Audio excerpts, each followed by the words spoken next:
Okay, ladies and gentlemen, welcome back here at Clairvoyant and the Barrel Boys. Unfortunately, I don't have enough spaces to put in here because it's B space, A space are all that fun. Thanks Hearthstone for that fad. It's definitely catching on. FourCourt here with the Xander, and we're gonna jump into game number 2, sir, as they are well underway here for the draft. Absolutely. Game number 2. Game number 1, a pretty even matchup at the beginning, turning towards Clairvoyant Gaming later on. They actually were able to connect really well, work together as a team really well with the ultimates that they had, connecting the Chen and Nubarak pressure, doing such a great job and opening them up, able to shut down Battle Boys towards the end, but we'll see what happens. Still anyone's game going into game number 2. This could be match point for Clairvoyant, or we could be going to a game 3 after this, so we'll have to see. What are we getting into for the picks and bans here, my good friend Jester? Well, first ban out going to be the Tasnar. Second, of course, the Abathur, because if it's not the first ban, it's going to be the second because nobody wants to give that up.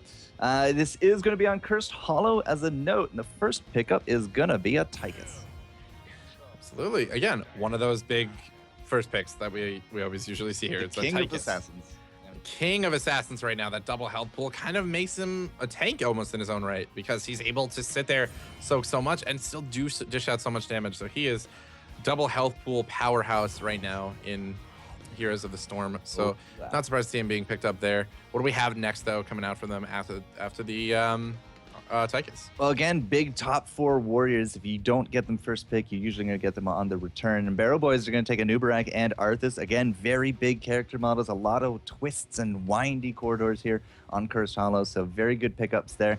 We didn't actually see a Chen or a Nubarak ban. Didn't expect to see them because you can sort of play around them. But taking out the Nubarak here from the combo there from Clairvoyant, really good stuff. And of course, Arthas, basically the go-to tank. The flip side, though, this is a little curious. Uther Rhaegar.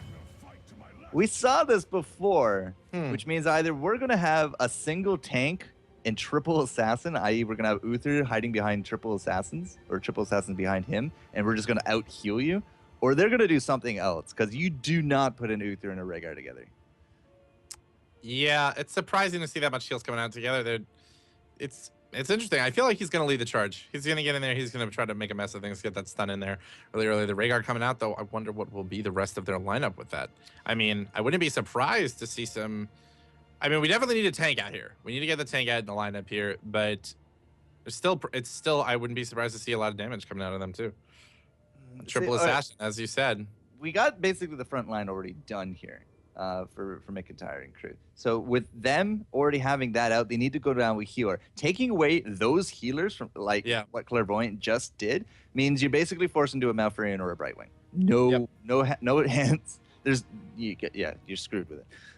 So if they were going for the Arthas Uther combo, which is again definitely more standard, definitely a little bit more higher desirability. Going with and then taking away the Rhaegar as well means that you can't hide a double assassin behind those double tanks with a Bloodlust. And you can't also, again, Ancestral heal either of those tanks. So I really do expect to see some bigger damage coming out, and it looks like that's actually going to be what they are going to do because they already have their front line. And they don't need to prioritize like a healer because Clairvoyant's not going to take it at this point. I would be heavily surprised to see a Battle Wing. Heavily surprised to see a Battle Wing pickup from Clairvoyant. So yeah, the front line is going to be protecting out the Raynor and the Falstad. I feel like they took the Raynor because, again, they got a very beefy front line. So they want to deny that pick from Clairvoyant. It worked out okay for them last round. Raynor was a big target. And putting a Raynor with the Bloodlust, with the Tychus, yeah, they had to take the Raynor. Yeah, they really had to go with it. The damage is going to be coming out from them in that lineup, though, as you said. Not really that big of a surprise there. But you know what's funny to me as you say it there? I just want to point out a little thing. What's up, Blizz, with the high priority of Arthas and Uther together? That just seems messed up. I mean, come on. Like, what is that? That's just ridiculousness. I just saw the last picks, and I was almost on the money with it. Vala Hammer, dude. Vala Sergeant Hammer. So the Uther Rhaegar did tip me off that it's not going to be a very tanky lineup. You put 2 high-class heals, denying them from Barrel Boys or not. It means that you have to be doing something weird. And so I said triple assassin. I did not expect to see Hammer today. Spanker is playing Sergeant Hammer. He doesn't have Master Skin, so he's obviously a noob at it. But, you know, Because make you good. Exactly. We all know that. You have to show off. For you, Jester. Thank you so much, Echo. We picked a tank. The flip side, though, we need a healer. Like, we have to have a healer for Barrel Boys. So I'm thinking at this point it's going to be a Malfurion. Like, you need those up front. I don't think a Brightwing would work out very well. Yeah, I really feel like the Brightwing wouldn't be. I feel like we're probably going to see a Malfurion. If I had to guess, a Malfurion. I mean, really, what else is their option here to pick up for that healing? Well, I know there's the Brightwing, but as we said, I don't think that's going to be the case. I don't think then. Yeah. Lily. Come on, Lily. Lily. Let's do it. Lily. We already have a Vala tank. Let's go with a Lily. Why not? No, I don't think it'll be a Lily. I really, yeah. I think their only options are the Brightwing or the Malfurion at this point, with those big healers already taken out, going to Clairvoyant. That's what they're gonna say. And I just don't know. The healers there, like, yeah, they can take the extra heal on Brightwing, as you said. They can take Blink heal, but I don't know. I almost feel like Malfurion would line up really well with what they have. They do have the Howling Blast coming from Arthas. They keep people in spot, but they can follow that up with a nice Entangling Roots. And to be fair, the Silence would actually work pretty well too if they were able to get that off and they could move forward with the Silence coming out of Malfurion. But again, I believe Relentless works against that, doesn't it? Relentless works against all snares and all stuns, yeah. Okay. But if they have the Silence, then they'll be... I believe it works on Silence too. Yeah. So that could be an option. I don't know. We'll have to see. Heroes Fire. Oh, a little... Well, I don't know where I heard of this website from. Heroes Fire. It's pretty good, I've heard. And there it is, the Malfurion. Yeah. It was... Yeah, you had to. Absolutely had to. Where the hell is Relentless? There it is. Stuns, slows, roots, and polymorphs, not silences. So I'm going to have to go and test that now. Like, off stream, I'm going to have to try actually go and test that. All right, so, but still, with the Malfurion and this lineup, I mean, you need the heals. If he goes Twilight, I think that's saying something. Because, like, what are you trying to silence? Once you get the Odin out, like, you know, he's just going to auto-attack you anyways. You could silence out the Strafe, but you could just as easily stun it, penetrating shot it. That's going to be fine. You can't really silence the Siege tanks. It doesn't really do anything worth silencing. So I'm thinking it's going to be I mean, well, if they got in there and they used it like aggressively, if they tried to get it out there. But I mean, it's probably going to be the healing, as you said. They do need that.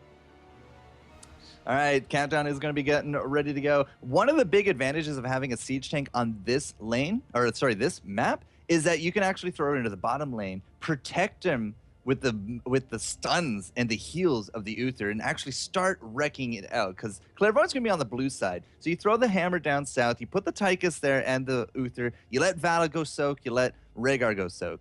And you can start pushing down that bottom lane extremely fast, which means by second or third tribute, we're going to start seeing a boss in that bottom lane, and that gate is almost guaranteed not going to be there, which almost leads you into a guaranteed fort, which again will bring you to a level 10 advantage. That's what I'm expecting to see here. Now, Spanker's great at Rainers. He's great at the DPS. I've never seen him on a Siege tank. I'm very curious to see what kind of build he's going to go, because I'm always trying to stay on top of the whole, high meta hammer stuff. But this is a treat for me for sure. Well, everyone knows, Mr. Chester, you love yourself a Siege tank. I mean, who doesn't really? I'm actually writing a Heroes Fire guide for Siege tank. Ooh, yeah. I'm excited to read that. Me too. It looks like on the left side here, we have the Barrel Boys coming up with a 0. They need to make up this ground here. We have Blinks on the Arthas. We have McIntyre on the Falstad. Phoenix on the Anubarak. We have Liquid on the Malfurion. And in the bottom lane, we have Trummel on the Rainer. Who do we have on the right side? Yeah, that's very strange. I actually didn't change sides like that. But on the right-hand side, the guys are up 1-0. It is going to be Clairvoyance. Atlanta's going to the top with the Vala. Echo's going into the mid with the Rhaegar, which means it's a bottom lane Quibsy, Protege, and Spanker on the Tychus Uther Siege tank. For some reason, though, I thought they were going to be on blue side, so I predicted the lanes, but I got the sides wrong. Trummel's not going to have a very fun time in this bottom lane. So it looks like bottom lane, we have 3 coming out here for Clairvoyant. Spanker by himself, just kind of sitting down the lane, waiting to move forward. And we have in mid, we have Phoenix, McIntyre. So you got up here against Echo, who's kind of solo laning by himself. Looks like Blink's going to be heading down there as well. And in top lane, we have Liquid in the mouth, holding his own up in top lane. And looking at the abilities, I mean, nothing really surprising here. The Sergeant Hammer is taking advanced artillery. I mean, that's an obvious choice. And looks like we have a multi-shot build coming out of Vala here on Atlanta. But again, I'm not really surprised. Malfurion Falstad taking the bribe, and so nothing too surprising there in terms of abilities. Yep, so this is what you do when you see a siege tank. You gank the hell out of it. And those body blocks coming out through Phoenix, even the double heals from Protege is not going to be enough. Trumbull with that single target damage might even take out Proteges. He will. What an epic kill right there. The hover goes for Ruther, gets his revenge. With a little bit of help there from Quibsy. But yeah, this is what you do. You can't leave a siege tank to do anything in that bottom lane this early on because you want to keep those gates up. So the double CC gank and the single target damage coming out from Trumbull was enough to take home the double kill. Nice 2-for-1 advantage, but it's not going to really yield them into any kind of big lead because they didn't kill out Quibsy, which means that he's still able to soak while his teammates come on back. Yeah, it looks like here in bottom lane, Quibsy's Proteges and Spanker just trying to make up for the little bit of lost time they had here. It looks like they're doing a pretty good job. The level game going back into their favor now, actually. Spanker's just kind of moving forward. You're going to start doing maybe what he does, what we do best on a tank, hit that fortified position. But it looks like Blink's coming down here with McIntyre and try to jump in on top of this Quibsy, trying to do as much damage as he can, backing off, but he will take an Envenom to the face and he will go down. And it looks like they're going to get another kill here in the bottom lane. They're doing exactly what you said, Jester. They're going to gank the hell out of that bottom lane. Yeah, but still, I mean, I'm not sure that was actually worth it. You know, the level gain actually is going back into their favor, which is strange. But McIntyre, putting him in the mid with the Falstad means he was able to fly down. It was a 4-man gank. And with those CC combos, they actually went for Quibsy, who did a really great job of sidestepping it all. But at the same time, it is just way too much. The double heals from Uther is great, but not against a 4-man gank. So flying down and losing out that experience mid actually does put them out ahead because of the kill, which I didn't actually expect to happen. Yeah, again, they're putting themselves ahead, which is actually nice. As you said, it's a little surprising that they're able to pick that up, but they are. It looks like that bottom tribute is going to be coming up here as Quibsy, Proteges, and Spanker try to make their way there to position as much as they can. Trumbull, though, you're trying to get in there doing a little bit of damage. Looks like there's going to be 3 sitting here on top of this tribute, though, for Barrel Boys. They're going to be jumping in there. Nice burret arrow coming from Phoenix. He's going to sit right behind them. Quibsy is going to go down very quickly. Proteges here now to try to get back in there and support as best he can. He's going to turn around. Spanker trying to get in a lot of that siege damage. Just trying to force them away off of this, and the first tribute is going to go pretty dominantly to Barrel Boys here. So they're doing a really good job against this, actually. That siege tank getting pretty pressured pretty well, and they're actually able to give themselves a nice little half-level lead here.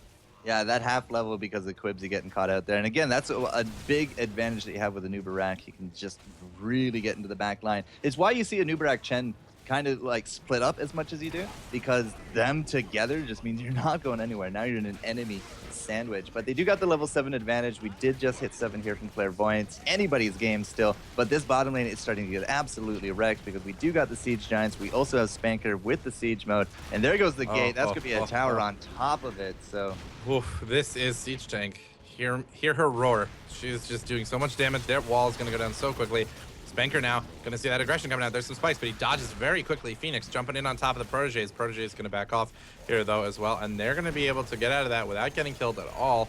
And there's still a decent level advantage though in favor of Barrel Boys, but they did a lot of damage in that bottom lane. Yeah, that bottom, and because they did have such pressure bottom, you see Trumbull still here. Nubarak just had to go back on home. We don't have the top lane pressure from Barrel Boys to actually contest this. But I say that, still, Clairvoyant didn't actually jump on it. In fact, it's going to be Quibsy that gets jumped here by Blinks, by McIntyre, but here they come, rolling in the cavalry, literally with Spanker in the back there. That's going to be a kill on top of Arthas, and Proteges is going to get healed up. What I thought was going to be an easy tribute that Barrel Boys was just going to have to give up, they actually start losing team members, and they're going to lose up this tribute, which is not the position they wanted. Thankfully, though, Trumbull's still bottom lane. He's able to return a lot of that damage on top of this gate because he's able to just do, you know, Trumbull things, the Rainer things. And they will maintain that level advantage. In fact, they're going to hit 10 first, but they're going to have to deal with a boss top. Yeah. Again, this is what we were saying before. Just because you're getting those kills and you're doing a really good job of keeping that level of difference, sometimes the objectives on the map can actually win out this game for you. Do a really good job. They're going to have that boss pushing in the top lane, putting a lot of aggression in there, which could potentially open Clairvoyant up to be able to pick up the next tribute with relative ease, depending on when it spawns. They're going to push in this top lane, though, really strong. They got 5 men up here right now. They're going to be having 2 drop back here. Spanker taking up position. Might be a very vulnerable position, though, when the rest of the team comes up here, but he'll probably be making his way out of there very shortly, and they're going to push down that wall really quickly. This boss just moving right into the keep. Here comes the defense, though, from Barrel Boys. Yeah, they got the 10 advantage. They're going to be trying to press this in. Phoenix does catch out Echo and Atlanta on the wrong side. That Blinks and Phoenix create a wall between the teams. Atlanta's going to get healed up. Will survive throughout that Envenom. The shotgun didn't actually connect, but still kills plenty. Vala immediately goes into the rain, and she is going to be throwing it down. Still, they only took home the Anuba rack. It was a 3-for-1. Barrel Boys getting the better of it. Sure, they lost out this top, but that boss isn't going to go too much farther. Bottom, however, is going to go their way, and the bottom tribute is going to go into their pocket because McIntyre flies on down. Yeah, absolutely. Able to make his way down there really quickly to pick up that tribute. But yeah, they made good use of the fact that they had the level 10 advantage there. They turned that around on them. But again, their top lane now completely demolished all the way into their inner wall. Bottom wall is gone for them. The bottom wall and fort, though, are down for Clairvoyant. So they're actually, this game, again, feels a lot more neck and neck right now than previous games, too. They're both teams doing a really good job of trying to keep map dominance here. It looks like the top knights will be going to Clairvoyant as well. So they're going to start pushing them out in the mid lane. And it looks like most of Barrel Boys is going to be moving down towards this bottom side tower. So it is going to be the Tranquility on top of the Malfurion as we thought it would. It is actually a Bloodlust comp, though, from Echo. So Echo bloodlusting out Spanker, Quibsy, and Vala. That could actually lead in some really nice late-game stuff. Only if Spanker doesn't get caught and dies. The Envenom going down, the body blocks, and I think that was actually a kill for Trummel in the end. That was. He did get the nice shot in there. Focus shot going in on top of Spanker's. Down he went very quickly. So again, this is what we were talking about before. The single target damage coming out of Raynor is so powerful. He's able to do so much work with that and also give that nice little poor man's buff of attack speed to the rest of his team. They're going to be going down here towards the bottom. They're really dominating in kills right now, Jester. They're actually doing a really good job holding them down and doing a really good job in these team fights. Now, it's anybody's game still. 13-12 means that we do have that talent advantage coming into this fight, and that's not going to be working out for Clairvoyant, especially if Proteges does continue to get zoned out by Blinks. Quibsy, the team is actually split very harshly here. Blinks keeping the top 2 down, Phoenix keeping the bottom 2 down. Atlanta might actually go down here to Trummel, but it's going to be the curse on the back of it. And unfortunately, it's not going to be any kills here for the Barrel Boys, but with that curse, you can highly expect that a few forts are about to drop. Absolutely. I mean, I wouldn't be surprised if they start pushing these forts, maybe drop back towards the end, pick up the night camp as well. And we do have the timers set on both of those golems, though, so they're both down. But they're going to be pushing in this mid lane, taking out that wall pretty decisively. There's the Bloodlust, though, coming in top. Blinks stuck in the back. There is the Rain of Vengeance going down. Blinks is going to get deleted pretty quickly. Odin's up, though. Quibsy's trying to turn around. Liquid taking a ton of damage. Down he goes. That's 2 now away from Team Barrel Boys. They're going to take out 1, though, the Uther now in ghost form. But this is actually a nice turnaround at a really pivotal time here for Clairvoyant. They are able to push back any aggression that's really going to happen during this curse, and that's really good for them. Fun stuff. Bottom lane's actually being pushed out by Giants. It does look like they will probably lose out that top, but still, it's Clairvoyant getting cursed, getting 3 kills, and taking a fort. That is not how you want your curse to go, Barrel Boys. But still, the positioning was absolutely flawless from Clairvoyant in that last fight. They set up into the Divine. They got the stuns, and then into that, the Reigns. Blinks had absolutely no chance, 100-0. And the Bloodlust on the back of Tychus and the sieged up Hammer, like the range plus the Bloodlust means that it was just raining death, plus the napalm strikes on top of that. It was actually, as you said, a really good turnaround. And Clairvoyant, just like that, are back in this game. In fact, they have a little bit of a lead. They also have a tribute in their pocket. It's not going to be a cursed tribute coming up, but they do get that 1-0 lead.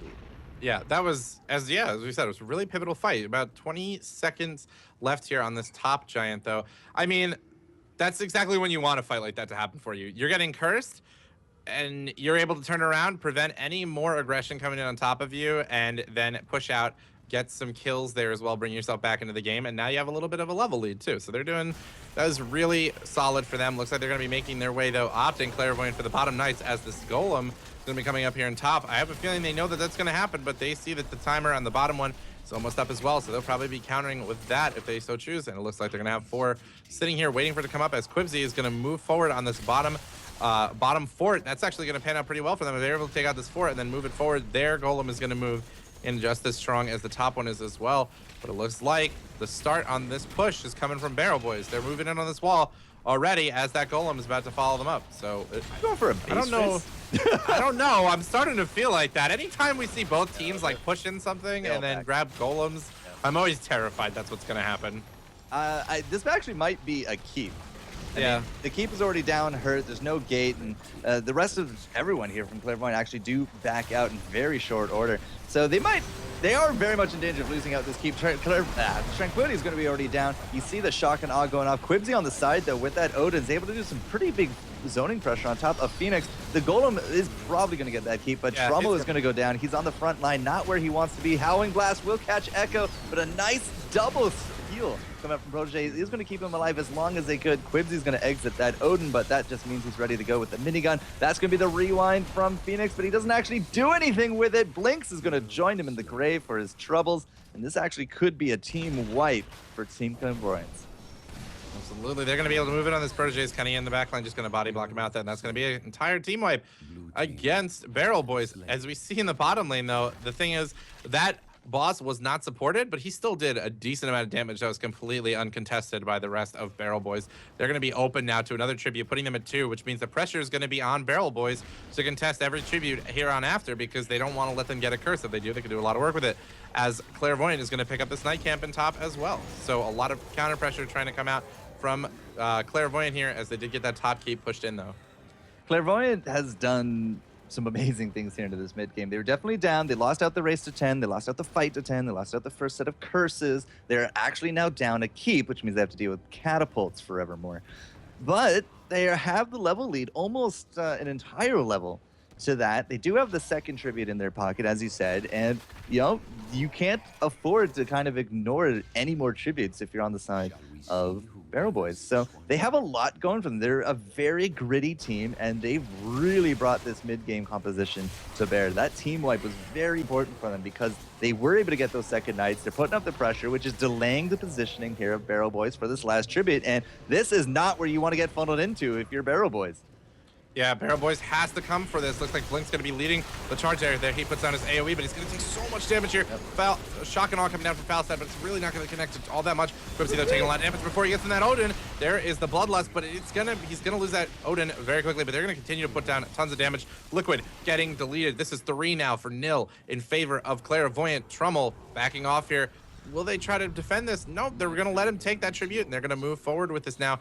Curse going down for Clairvoyant Gaming. This is looking really solid for them going in this mid to late game, as you said, Jester. This is where they want to be. 3 down for Barrel Boys. This could be a game-ending push. It's cursed.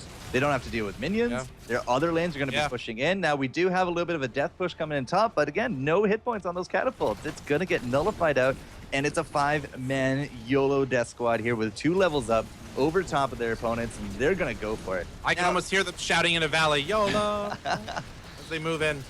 Yeah, Atlanta and the crew. Here comes the rest of the spawns, though. Uther is going to be down, but still, he's going to be a ghost. That's going to be the healing ward down as well. Core is dropping 14, 10, 9, 8, 7, and 0. GG. Clairvoyant taking game number 2 here. It was a back and forth game. I actually really liked the beginning of that, but they just got to that one point, as you said. They got to the one point in the game, and they just turned it around. They got some really quality picks after that. First, I said we were going to probably look back at it. That curse was really the beginning of the end for Barrel Boys. They turned it around to that curse, and they were able to keep a really strong hold for the rest of the game. Which means that it is going to be a Clairvoyant victory 2-0. Moving on to the finals up against the winners of ESV Conflux and Dream State.